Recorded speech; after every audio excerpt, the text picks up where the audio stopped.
Welcome everyone. We will go ahead and get started.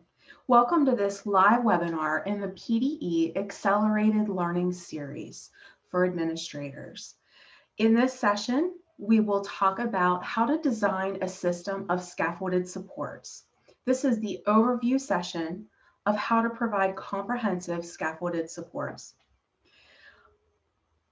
We are very glad you can join us today. We will provide an overview of scaffolded supports, and we will allot some time at the end for question and answer. We have a panel of presenters and facilitators with a wide range of expertise and experience on the panel today that help design these resources. There are a total of 8 sessions in the scaffolded supports section of the accelerated learning work. So this session is the overview session. The additional sessions include a live universal core session, a live session for foundational supports or universal design for learning. And then there are several asynchronous sessions. We will show you how to access those in a little bit. Those include class-wide supports, strategic and intensive supports, additional accelerating opportunities, ways to support students with significant behavioral and learning needs, and finally, a session on supporting gifted learners. My name is Erica Karuder, and I'm an educational consultant at Patton. I work on the initiatives of school psychology, behavior, and mathematics. And I'm going to have the rest of the panel introduce themselves, starting with Dr. Nicole Holland-Sims. Good morning, everyone. My name is Dr. Nicole Holland-Sims. I am also an educational consultant for the Patton Harrisburg office, and I currently serve on the following initiatives: behavior, multi-tiered systems of support, or MTSS, school psychology, and also currently serve as a special advisor to the Department of Education around equity. Happy to be here. Hi, my name is Jared Campbell, and I'm an educational consultant with Patton. I work on the mathematics and the MTSS initiatives.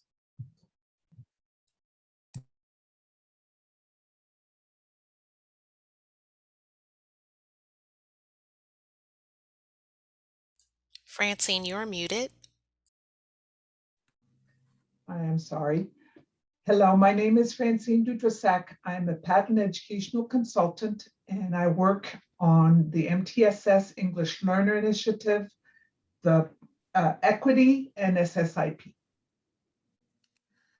morning, everyone. My name is Jen Collins. I currently serve as the statewide lead for multi-tiered systems of support and work out of the Patton Harrisburg office. Pleased to be here. Good morning, everyone. My name is Shirley Moyer. I work for the Bureau of Special Ed. I am the Special Ed Advisor for Gifted Education. I work entirely in compliance and professional development, technical assistance within the world of gifted. It's very nice to be.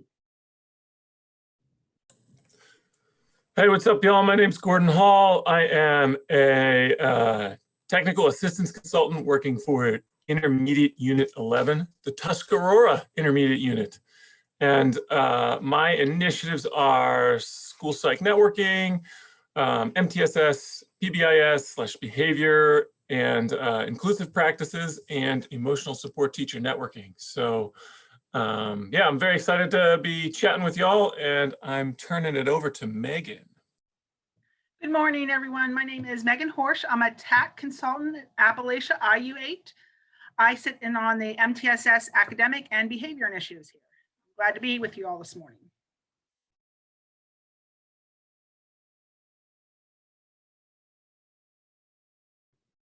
Hi, my name is Patrice Semachek. I work out of the Montgomery County Intermediate Unit. I work with Shirley Moyer in Gifted.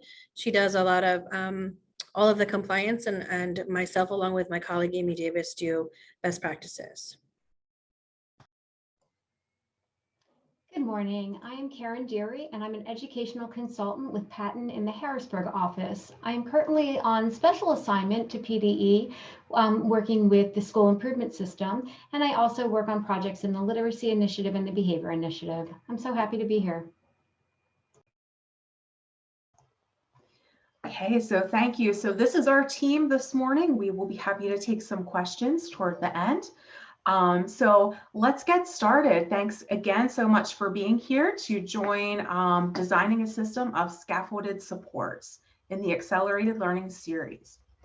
So let's first take a minute and check out the newest stop on the PDE roadmap, Accelerated Learning and Scaffolded Supports. And if someone from the team could post the link to the chat, in the chat for people to be able to check that out as well.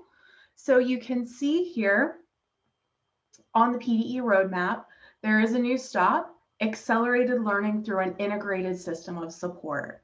So you'll see a description here. And again, this is the kickoff session for scaffolded supports.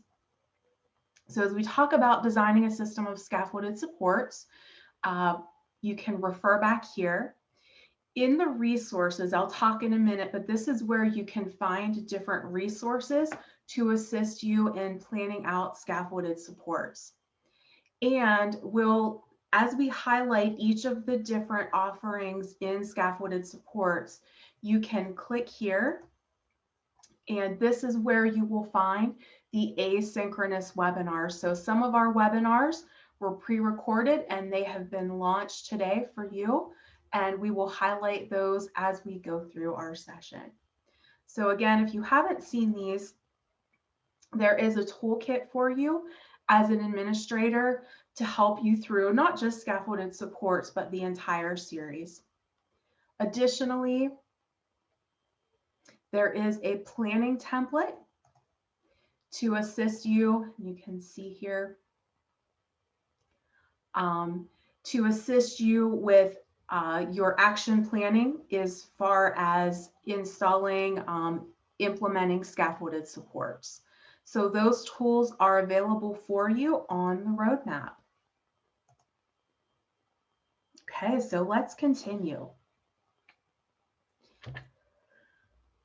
As I've mentioned, in the Systems for Accelerated Learning, the Accelerated Learning Toolkit provides the full document of all of the sessions included in the Accelerated Learning series, as well as the 7 different sessions we will be highlighting today in this overview.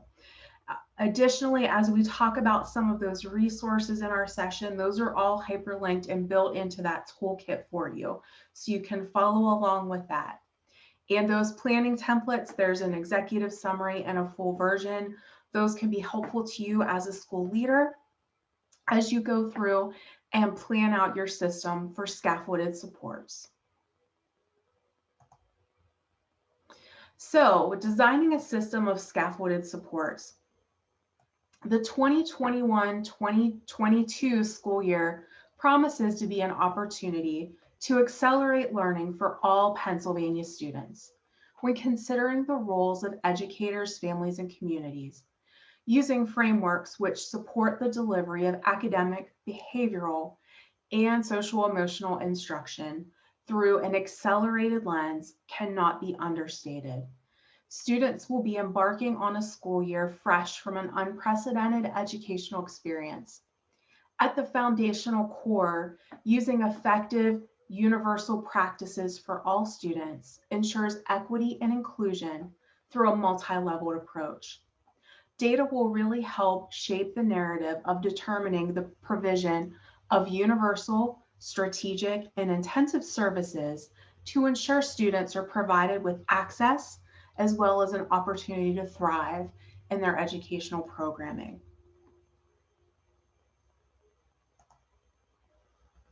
So as we think about designing a system of scaffolded supports, the intent here is to provide scaffolded supports through not only academics, but behavior and social emotional competencies to help accelerate learning for all students through an equitable and trauma-informed lens, thus decreasing current skill gaps. The information that we provide today will help offer local educational agencies the opportunity to consider best approaches to initiating the start of the new school year with some guidance to help provide. And we will go through highlights of each of these during our webinar this morning. First, accelerated learning through universal supports or through some universal design for learning. Second, ways to address the core learning landscape through Tier 1 through explicit instructional practices. We'll also talk about class-wide interventions and supports, which are often underutilized. We'll talk about ways to systematically address strategic and intensive supports. Additionally, how do we access additional accelerated learning experiences outside of the typical school day? It's also important to ensure considerations are in place for supporting our students with significant learning and behavioral needs, including students with disabilities. And finally, we also will offer some considerations for supporting gifted students. So as we get started, we want to think about designing a system of scaffolded supports at the universal level.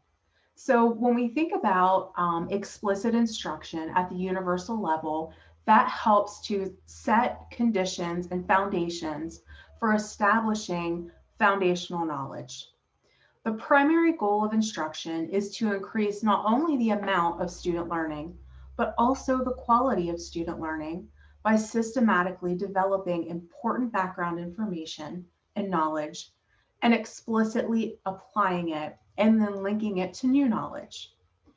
Through a cohesive and standards aligned system, instructional support should be provided in an explicit manner, integrating the UDL or Universal Design for Learning framework.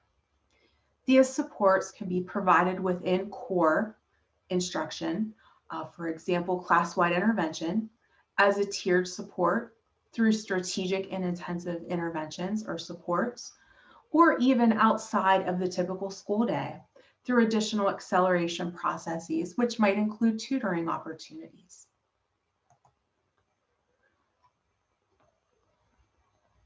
So as some considerations we need to think about as school leaders, what data do you have or possess or need to target as an area for improvement through core supports, through tiered supports, intensive supports, or do you need to consider additional supports outside of the typical school day? For example, tutoring. What training do teachers and tutors need to improve the use of explicit instruction or the application of universal design for learning principles? What training and resources do educators need to be able to provide to be able to implement class-wide, strategic, and intensive supports, including students with the most significant needs? We need to be able to recognize as school leaders that students and families may have had traumatic experiences prior to the pandemic. This can include family displacement, losses, violence, exposure to violence. For students who are homeless, who are refugees, or who are from migrant families, understanding their past experiences is critical to be able to connect with families.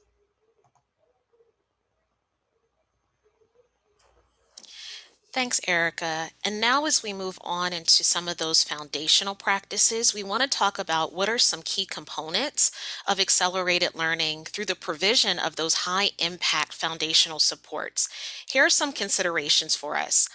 How can we as school leaders identify strategies to ensure equity through student engagement, whether that's through opportunities for motivation and interest in learning? And this could really speak to things like explicit instruction, building and priming background knowledge, increasing those opportunities to respond, and often giving performance feedback. We also want to think about identifying strategies to ensure flexible options for students to demonstrate what they know and learned. And those same flexible options are helpful when we think about how students interact with the content in flexible ways.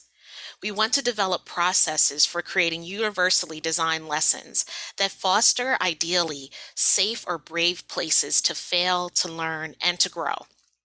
And with that, in that creation of those universally designed lessons, we need to ensure that those lessons honor and celebrate contributions of students of varying backgrounds, whether that's racial, cultural, or linguistically diverse.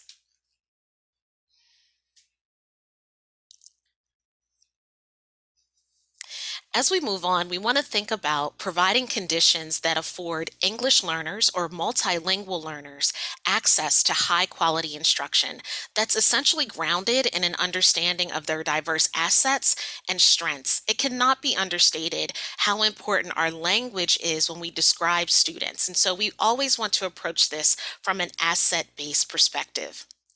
We need to promote continuity of language and content instruction across program models for English learners or multilingual learners. Recognize that the students and families, as Erica pointed out, may have had traumatic experiences prior to the pandemic. And so we talk about family displacement, violence exposure, students that are homeless, refugees from migrant families, and understand that their past experiences are especially critical when we're connecting with families and ensuring that reciprocal relationship. It also cannot be understated how important it is that we provide structured routines to really focus on trauma-informed practices such as safety, collaboration, behavioral expectations that permeate not only our classrooms, but also non-classroom areas.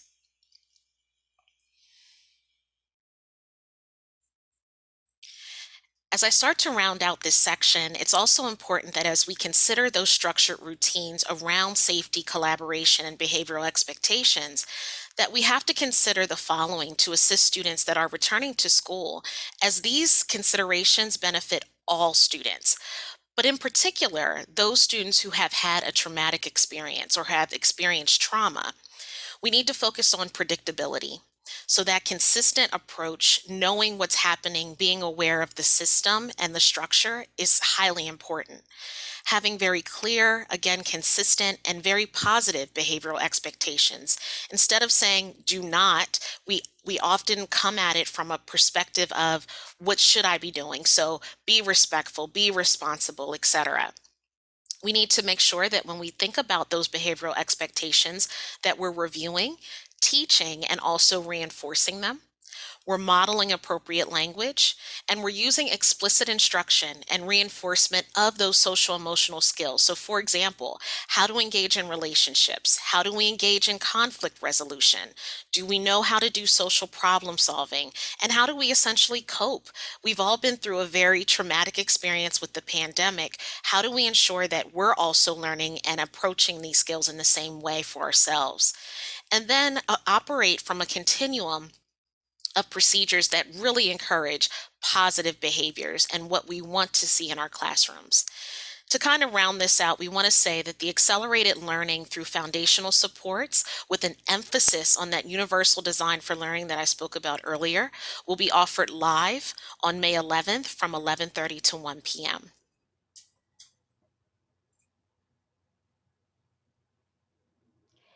And as we begin to move, a little bit deeper and beyond those foundational practices that Nicole just introduced to us, we remember that starting with core instructional practices is a key in accelerating learning for all students. So as a school leader, it's important to be aware of key components that are associated with ways to maximize learning for all students through the effective core instructional practices. So here are some key components of accelerating learning through universal core landscape with an emphasis on explicit instructional practices. Align instructional practices through a continuous cycle of assessing, analyzing, interpreting, instructing, reflecting, and monitoring in order to provide explicit instruction targeting PDE's prioritized content standards.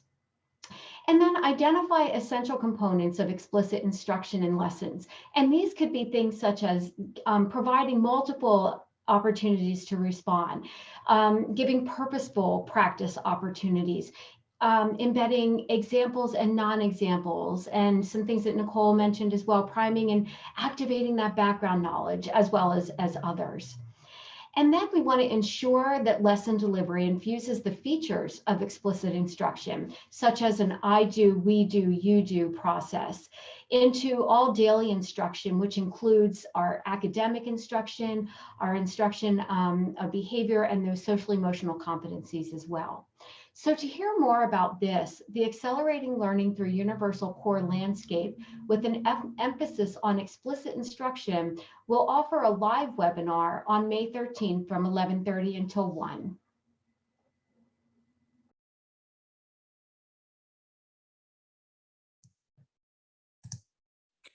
Class-wide supports are essentially interventions that can be done with all students during core time and are probably going to be more important than ever given some of the unique issues that we face this academic year. As a school leader, take some time to address the following items. Create a plan to ensure there are ways to deliver class-wide interventions through academic, behavioral, and social-emotional domains. Determine a process to collect and analyze data to determine if a class-wide intervention is needed. And class-wide intervention is recommended when 50% or more students are demonstrating difficulty with a particular skill. Assess the ability to schedule class-wide interventions to be provided for 10 to 15 minutes daily during core subject areas. And if the ability isn't currently present, consider how you might make it happen. Align instructional practices through the process of assess, analyze, interpret, instruct, reflect, and monitor to determine when students are ready to move to the next skill for class-wide intervention. If you'd like to learn more, the Classwide Supports asynchronous webinar is being released today, May 6th, and can be found on the roadmap. Thanks, Jared. As we move out of the classroom supports, we want to start thinking about how we support students in those strategic processes and also intensive processes. So how can you as a school leader determine the types of strategic and intensive supports to be provided? They can be provided not only for academic issues, but also social, emotional, and behavioral concerns. We hope you're getting a theme throughout our slides that we want to expand for the whole child into those various domains. It's important to consider that when there are high percentages of students that need skill development, strategic and intensive supports won't fix that issue at the core. And so those class-wide supports that Jared just spoke to are really critical. So as we think about strategic and intensive supports, these may need to be embedded into those core instructional practices for academics, behavior, and social emotional learning. In addition to that, as we think about those supports, we want to assess the ability for the school or the district to collect and analyze data to determine which students need those strategic and intensive supports in those respective domains. We want to determine a plan to consider the category of the problem. So for instance, if we're thinking about computational fluency for sums to 20, what is the appropriate intervention that's designed to improve that skill? We want to take inventory of the interventions that we have available in the school and district to make sure that we're mitigating those strategic and intensive needs and ensuring appropriate match. In addition to that, how do we assess human capital to ensure that we have the people to provide those supports to be provided to students, in addition, again, to that core instruction and supports? And as we've stated, it's important to ensure that we're aligning practices through the process of assess, analyze, interpret, instruct, reflect, and monitor to ensure that we're monitoring that student progress and determine when supports may need to be intensified for those students who are not making the adequate progress and whether we should fade or remove students who are meeting those goals. If you want more information about this type of support, strategic and intensive, the Supporting Students with Significant Learning and Behavioral Needs webinar is asynchronous and is being released today, May 6th, and can be viewed on the roadmap. Thanks, Nicole, for that information. In addition to that, as leaders in your school, you may be considering providing additional opportunities for learning outside of a typical school day. A way to help accelerated learning because of missed or disrupted opportunities for your students. When considering these additional accelerated opportunities, You may want to keep some research-supported key components in mind to maximize your effort. It is key to focus on data-based decision-making when considering high-dosage tutoring or acceleration academies as a key component for those students that might be placed at risk. As mentioned earlier, and a theme throughout some of our slides, is to keep that accelerated opportunity aligned with practices through the process of assess, analyze, interpret, instruct, reflect, and monitor. This process can be used to determine which students need additional support outside of the typical class day and to determine what students have made sufficient progress. Again, this should be considered throughout academics, social, emotional, and behavioral competencies. Another key component is to provide ample opportunities to engage in authentic and meaningful academic discourse across disciplines in order to accelerate content learning and language development.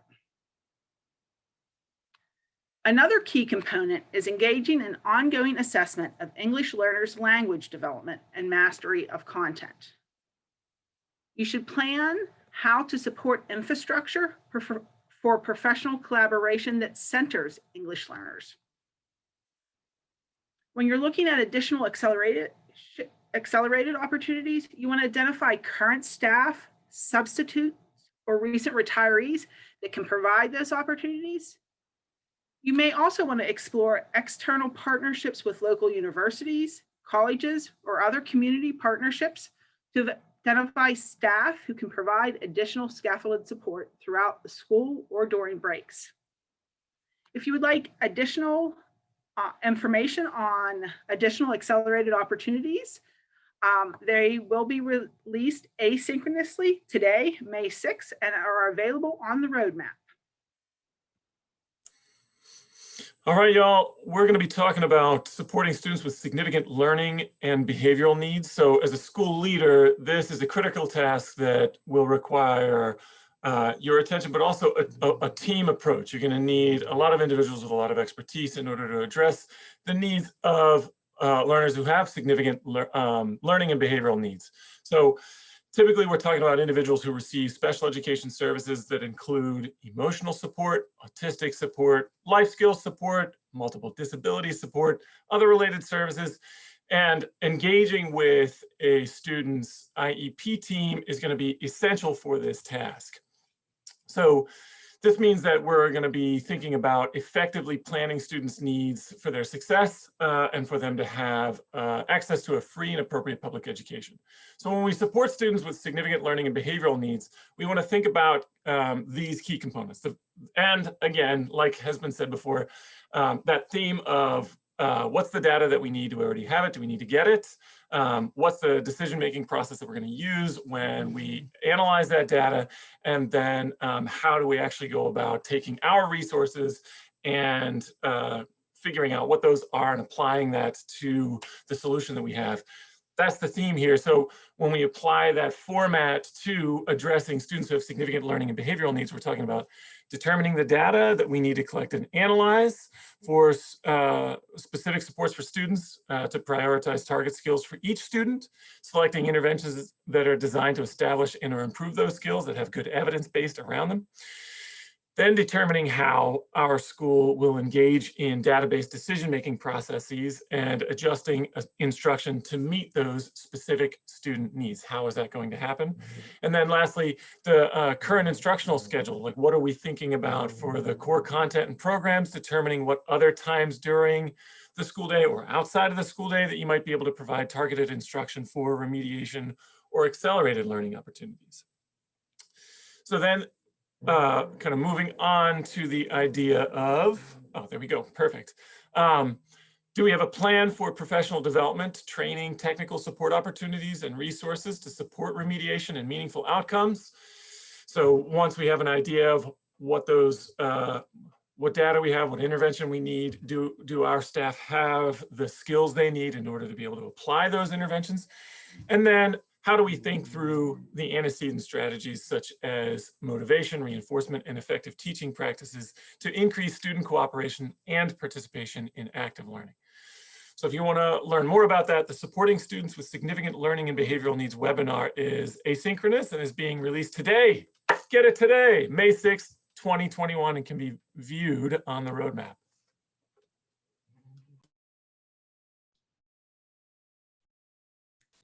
All right, I'm gonna have a hard time following Gordon. That was awesome. So when we're looking at supporting our gifted learners, as administrators, it's really important to consider how you're supporting your gifted learners. So when you're looking at these areas, when you're supporting your students, you should look at determining areas where differentiation of content, process, or product can be applied where appropriate. We're really looking at differentiation, meaning not more of the same work, but different of the same content. Looking at determining how districts provide access for students in a variety of best practices which include acceleration, enrichment, and in-depth investigation. Districts should also be looking at determining how they can create opportunities for the range of perspectives and talents within their classrooms so that learning can be leveraged for all students. The Supporting Gifted Students webinar is also asynchronous, and it is being released today, May 6th, and is also on the roadmap.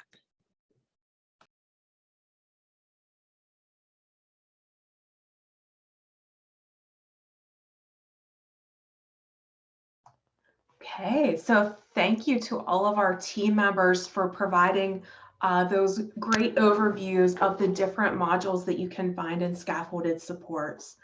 So as we think about these different areas of focus to support our students in accelerating learning, some questions to consider as a leader. How might our school use data to determine what scaffolded supports could be provided to students? So for example, are you looking at universal screening data and seeing, our 80% of our kids or more reaching benchmark on skills, or do we have very high percentages of students that need supports? Maybe we need to focus our efforts on universal approaches. Or looking at the class-wide level, what type of data do you have as school leaders to determine at the classroom level, are more than 50% of our students missing a skill? So class-wide supports is the area where we need to focus. Looking at data for our students who have significant needs, what type of data are you collecting, or what percentage of kids are meeting their IEP goals? What percentage of kids who are receiving interventions are responding to those interventions?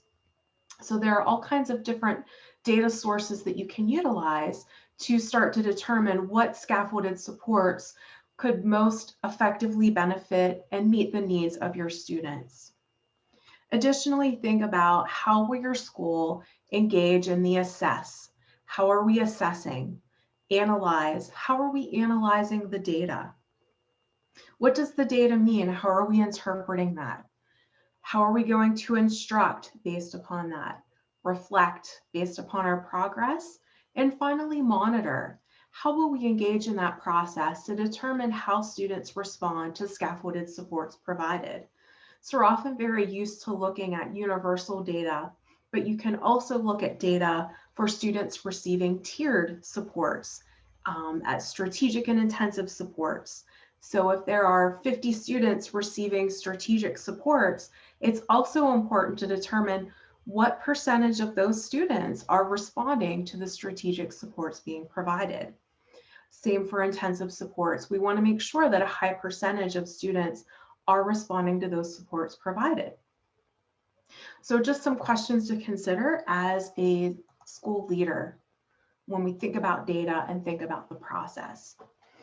So when we started off, we talked a little bit about the Accelerated Learning Toolkit. And this is your toolkit to take as a school leader to kind of prioritize those areas based upon your data, based upon the needs of your students, that you can focus your efforts. So in that Accelerated Learning Toolkit, you'll see pages 52 to 62 highlight many of the resources. So we just kind of gave a brief overview this morning of the different scaffolded supports that may be provided. In pages 52 to 62, you can see and link out directly with those hyperlinks to explore in more depth the resources associated with these 7 professional learning modules, within Scaffolded Supports. So if you're thinking to yourself, you know, I don't know a lot about Classwide Supports, I think I might want to check out that asynchronous learning opportunity. You can also find all of those resources that are referenced in that asynchronous learning opportunity hyperlinked into your toolkit. So please utilize that resource. It is there for you. I also want to, I know we are a little bit ahead of schedule, and we are going to open it up for questions here in a few minutes. I do want to highlight, you can choose any of those sessions based upon the needs of your students, and participate in those, view the webinars, go to the live sessions. We, as a Scaffolded Supports team, will have 3 collaborative check-in sessions throughout May and then into early June, where we will just kind of have an open Zoom. You can pop in at any time, ask questions. Other school leaders may be on. It's an opportunity to network. We'll have representatives from the different modules within Scaffolded Supports on the call to be able to answer any specific questions for you. And so May 18th is the first one. It will be 11:30 to 1. Again, pop in anytime. You don't have to stay the whole time. You can log in at any time and join the conversation. The second one will be May 24th from 11:30 a.m. to 1:00 p.m. And then the final one will be on June 7th from 11:30 a.m. to 1:00 p.m.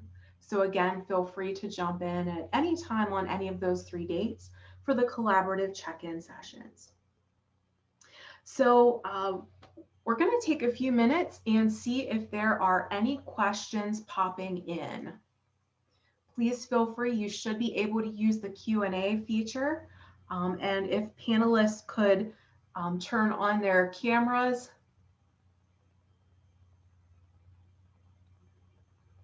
So we're just going to check, see if any questions are popping in. Use the Q&A feature, and we are here to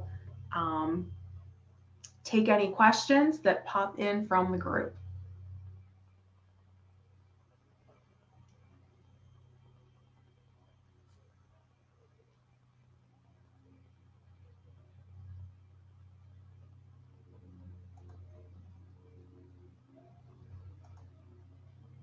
We'll give everybody a minute to type in any questions you may have.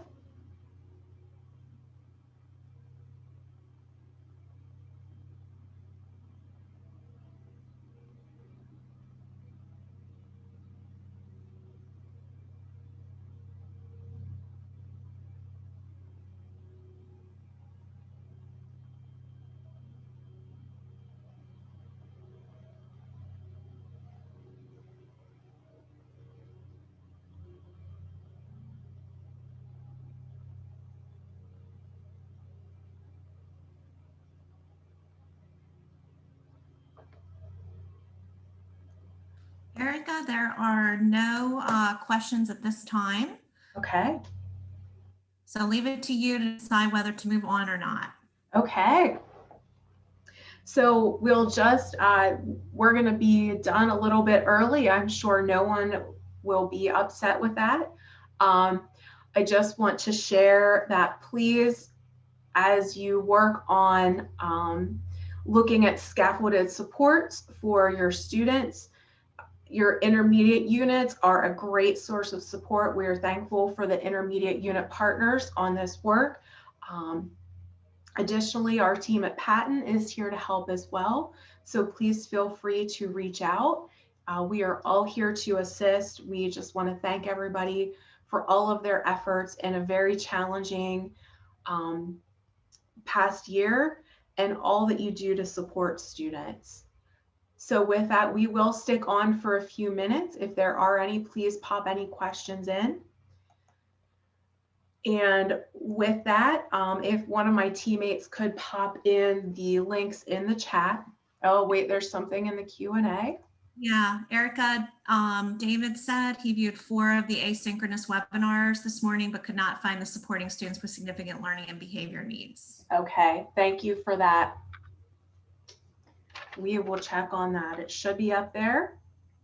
but we will double check. Thank you for letting us know.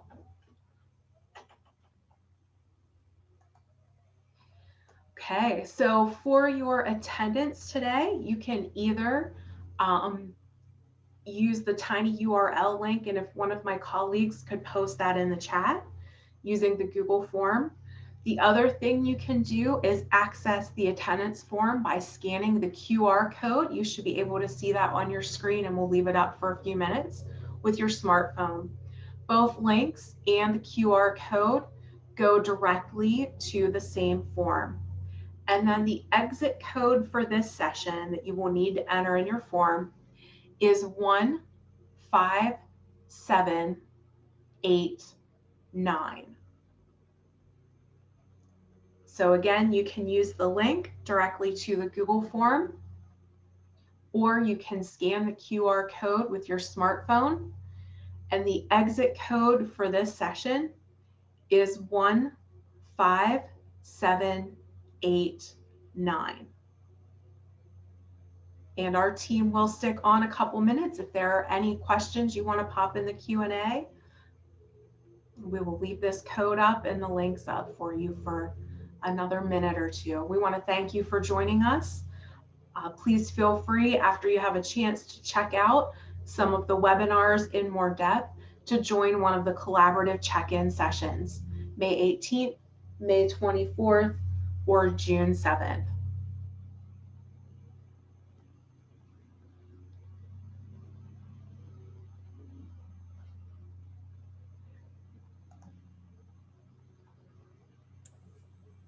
Erica, I can't help myself. Why did 6 run away from that exit code?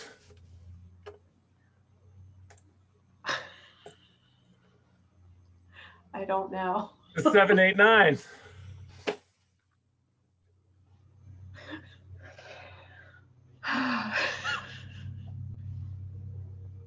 Gordon. Okay, let's see. There's something else. There's something else in the Q&A. Okay. All right. Thank you. All right. So after you have the code, and don't put a 6 in it, after you have the code and the form, you are free to go. And again, feel free to join us for one of the collaborative check-in sessions after you've had a chance to explore any of these in more depth. We'll have representatives from all of the different groups on those sessions.